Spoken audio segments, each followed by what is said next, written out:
Good morning. Today I'm going to be reading from Revelation chapter 4, verses 1 through 8. After this I looked, and there before me was a door standing open in heaven.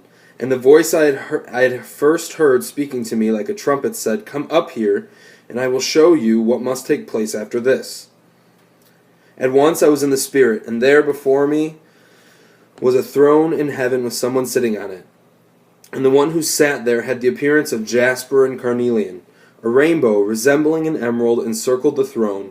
Surrounding the throne were 24 other thrones, and seated on them were 24 elders. They were dressed in white and had crowns of gold on their heads. From the throne came flashes of lightning, rumblings, and peals of thunder. Before the throne 7 lamps were blazing. These are the 7 spirits of God. Also before the throne there was what looked like a sea of glass, clear as crystal. In the center, around the throne, were 4 living creatures, and they were covered with eyes in front and in back.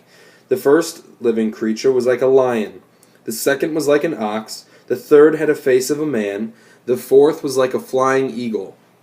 Each of the 4 living creatures had 6 wings and was covered with eyes all around, even under his wings. Day and night they never stopped saying, "Holy, holy, holy is the Lord God Almighty, who was and is to come."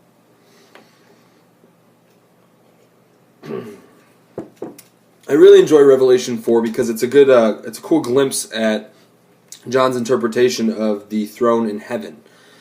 One exercise that I've always liked doing, and I did it a couple times in college, and then later on we've done it here at camp. We've done it kind of a couple times basically, and it's drawing as someone reads this. So what we do is, our teacher or someone would read this, and then we would draw what we think is happening, and it would be in our own mind. We're taking what John is explaining, and we're trying to draw and explain through picture.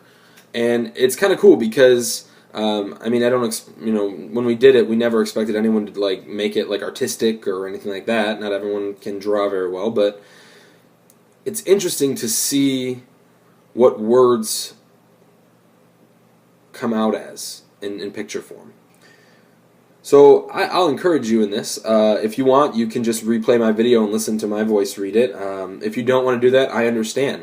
You can go online and you can find lots of people reading the Bible that will read it to you.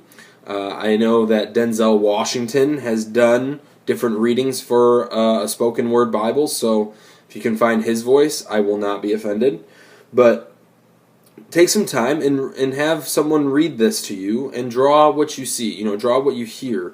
And maybe have them read it a couple times so that you can focus on each section.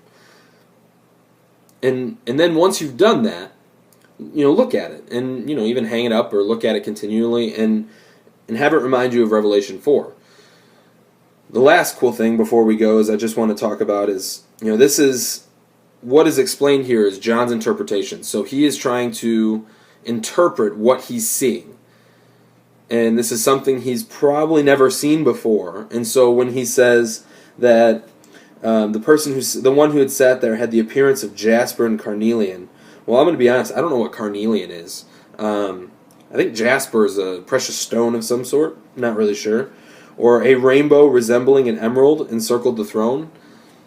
Well, I've seen a rainbow and I've seen an emerald, but I don't get how those match up. But what John is doing here is he's trying to explain in his own words what's happening in this throne room that he's seeing. So when you draw, if you draw this time, from Revelation 4, it doesn't have to look exactly like a rainbow resembling an emerald, or it basically needs just draw how you hear it. It's also a fun activity, so if you have friends or kids or around that want to do it too, it's fun. And then you can explain what you draw, what you drew. You can explain what things are, where things are, and it can be a good bonding activity as well. I hope you have a wonderful day, and I hope you also stay warm out there. It's quite cold.